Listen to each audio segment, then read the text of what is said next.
talk about my court experience this morning. Just to give you guys a little history about my driving history. I've had as many as negative 60 on my record. That was, I believe I was about 19 then. I've been through a lot with driving, several reckless, driving on suspended, eluding, all types of racing, and everything else. So, I've had plenty of experiences, and I've done enough jail time, and I've done enough Saturday courses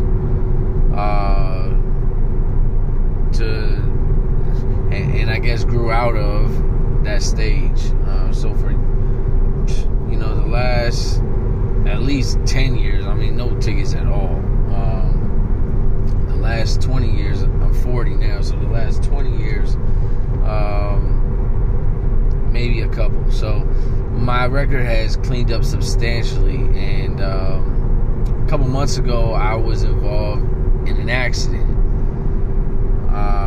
Now, I cut the turn too early, come to find out, via some video from a dude in a Tesla behind me, which thought, as well as the person behind him and the person that was in front of the person that was in front of me, all three of those witnesses, plus me and my wife, all thought that the other person was at fault. But come to find out, after watching the video, basically I was, because I committed to the turn too early. There was nothing oncoming, and the person in front of me was not making any gesture to turn left. And so I cut it early, and then when I cut it early, then she decided to turn left and was like right next to me, and it's three of us side by side, and then there was a car oncoming, and I had to like swerve back. So when I swerved back, I was in the work truck with the trailer. When I swerved back, it hit her little BMW Z4 and knocked her into the car that was in front of the car that she was in front of. So she went around the car that she was behind and then hit the car in front of that car. Make a long story short, I didn't think I was at fault. I thought that this lady did all this intentionally, and it was like, when she looked at me, we were rolling side by side, and I saw the oncoming truck. I'm like, what the and she looking at me like, bet you better call somebody to get killed out here. So her car got really messed up. The truck ain't really get nothing, and the trailer got a couple bumps on it, but other than that, everything's good. But I had court, and so the officer, he didn't write me any citation or anything right then, right?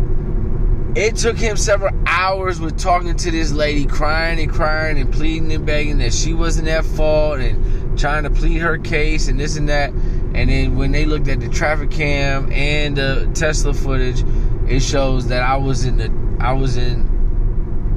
the oncoming turn lane before our turn lane started, because it's two weird things. But I basically I crossed over two solid lines to start getting. I had a truck and trailer. If anybody understand, and he said, the trooper said, I sat here after everybody left. I sat here for about 20-30 minutes, and I saw about 10-15 people do the same thing. And that's what everybody does, because everybody's going straight, nobody's turning left. So if somebody turns left, and the traffic is backed up, and this is what it was, because everybody was at a red light. You know what I'm saying? Like, you cut it early so you can go ahead and get in the turn lane to air. I know you're not supposed to, but it's just natural. It was my fault. I was guilty. So when he wrote me the ticket, he said because I had to avoid an oncoming head collision, this and this, that he was going to write it for reckless driving. Now, mind you, I'm on probation at this time. Some BS. So I gotta let him know I'm on probation, all this shit. I gotta let my probation officer know about this, because police contact, blah, blah, blah. And this almost held me up getting my probation extended, because I had a reckless driving, which caused an accident. And they didn't know how crazy I was being out on the roads and this and that. They ain't know. But I got through all that. Probation ended.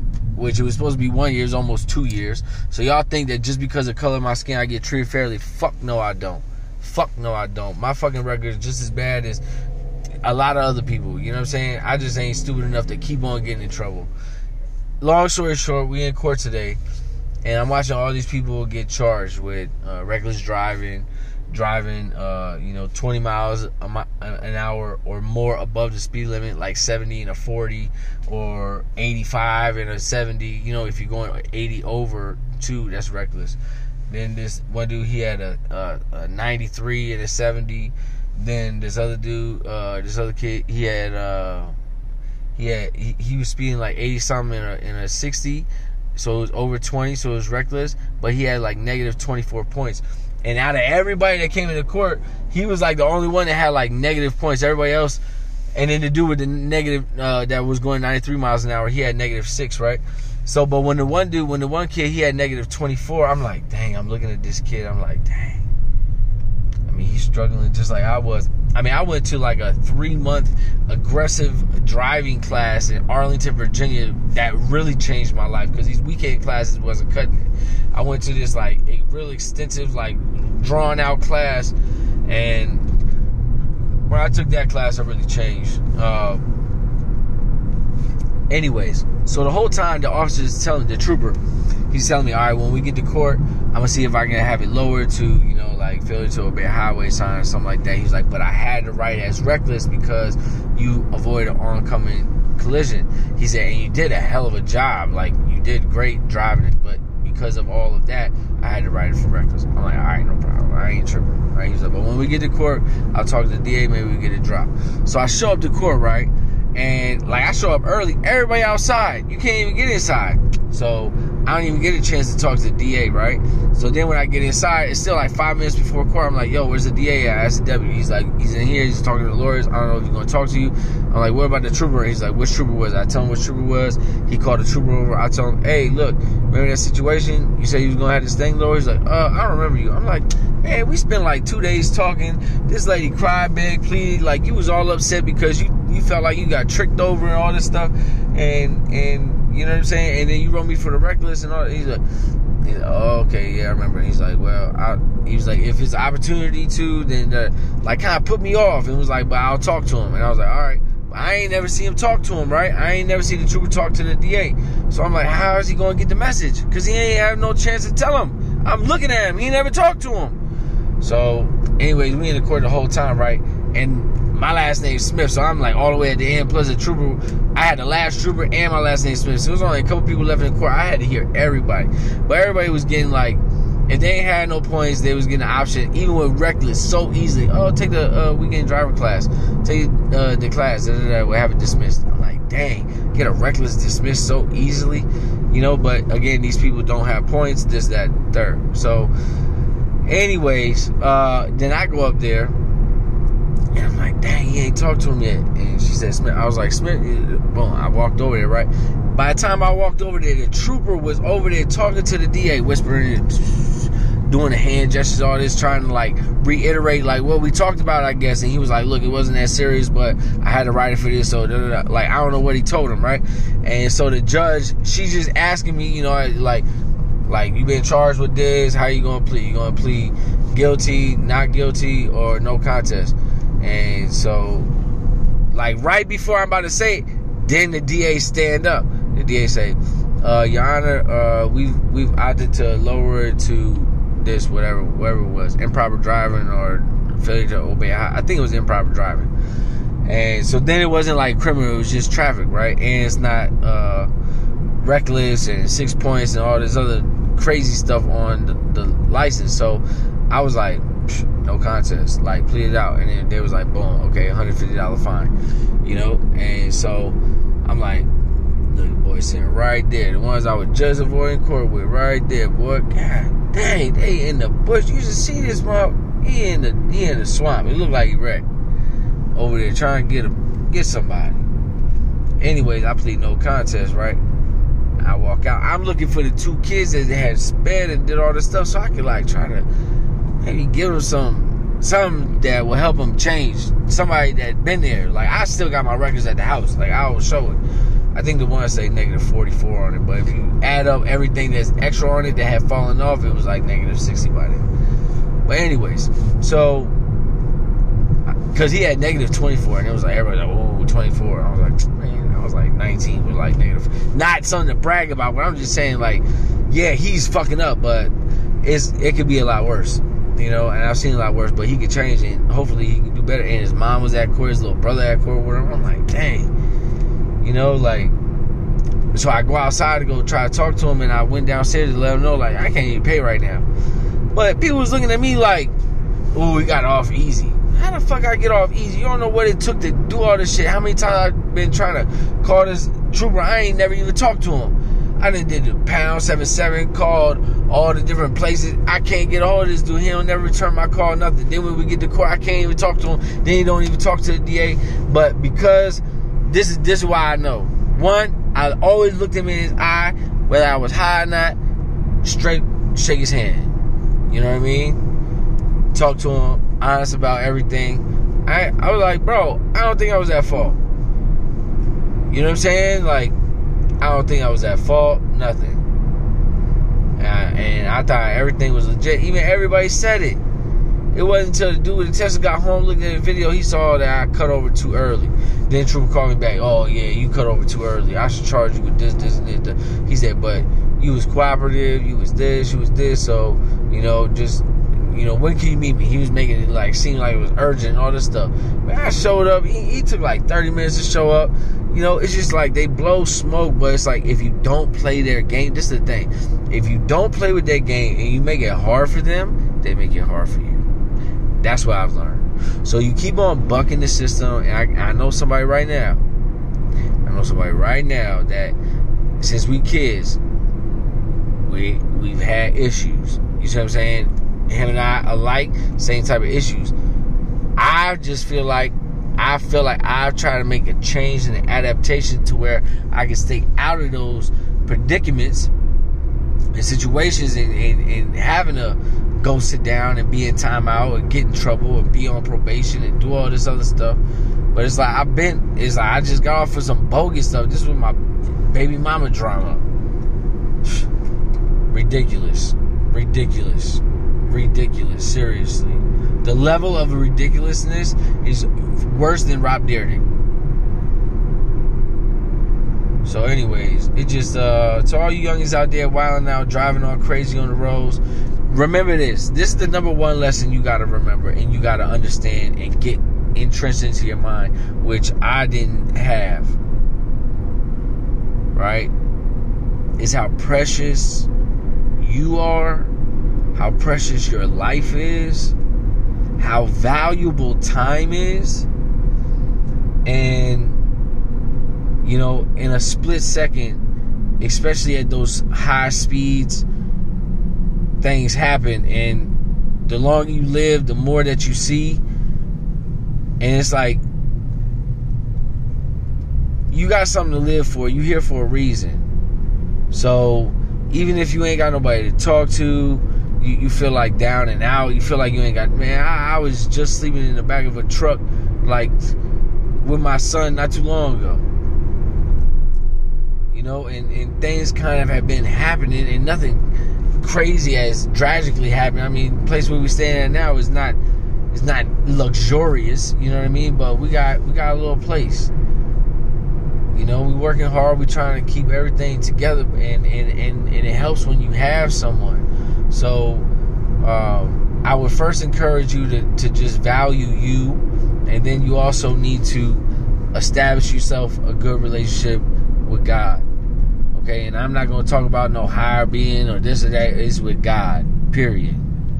And for me, that's the God, you know, with the Son, Jesus Christ. That's what I'm with. Now, if you with God and whatever, you know, it's God. It's not nothing else.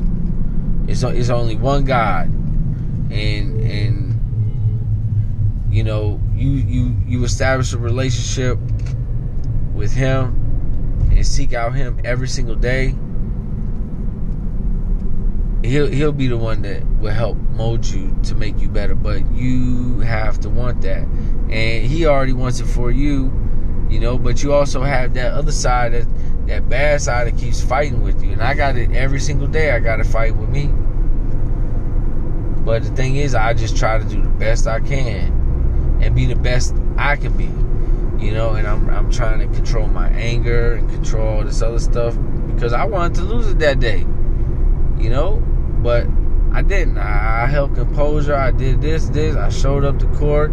You know, I was respectful. I talked clearly. You know what I mean? Like, and everything worked out. I mean, I still got a fine, still got a charge, but it's like, it wasn't so bad because all this stuff trickled down. You get a reckless driving, and that's just going to ruin a lot of things for you because your insurance is going to go up. Now more money's coming out your pocket just because of this other decision. And that's what these other kids don't understand too. You know, these decisions that you make in a split second because of an emotion or a feeling or a desire or a craving or a want or a need. You know, I want to go fast, or everybody else going fast, I want to go fast too, or I saw somebody else do this and I want to do this, or, you know, I just put this part on, so let me see how fast I go. I've been and did all of that. But what you don't understand is when you do that and you go outside of the boundaries of the law and whatever else that you're supposed to be conformed to, you know, to stay within the zone of not being, you know, a threat and trouble. You see what I'm saying? Like, you just gotta quit that. Like, nah, I ain't even got, why I gotta go? I just want to get to where I gotta go. I'm just trying to get home safe. I'm just trying to make it till tomorrow. I'm trying to make it through the month, through this year. I'm trying to be 40, 50 years old. You got to think, Tupac was only 26. I'm 40. Now, he's done a lot of things that I didn't do, but I've done a lot of things that he never even got to do or got to experience. So that's a whole other thing. Yeah, he accomplished a whole lot of great things, and I'm not trying to take anything from that brother at all, because that's my number one, right? As far as rap, is Pac, is DMX, is Nipsey, is Dolph, and is Jadakiss. That's it. That's who I got. That's my top five. Top five right there. So, but anyways, y'all just gotta stay safe, man, and be humble, man. Just shout out to that trooper, because that's why I wanted to make this video, because I really wanted to say thank you for keeping your word to me and not leaving me in a messed up situation where I had to sit there and plead not guilty and then go try to fight you and the whole system and try to prove why I'm right and you wrong. And I've done it before. You know, so I just got a lot of experience in the courtroom. And I don't go up there, I'm not shaking. I'm not stirred, because me and the judge, we talk all the time. All these cases I got. But y'all just keep it real. Be real to yourself, be true to yourself. Make sure you indulge in the word of God every day. Seek a relationship with him. Pray, be thankful for your food, for your house, for your shelter, for your health, for your family, for everything that you have, no matter what it is. And try to take care of yourself. Eat good food, get some good rest, stay grounded to the earth, get outside sometimes barefoot.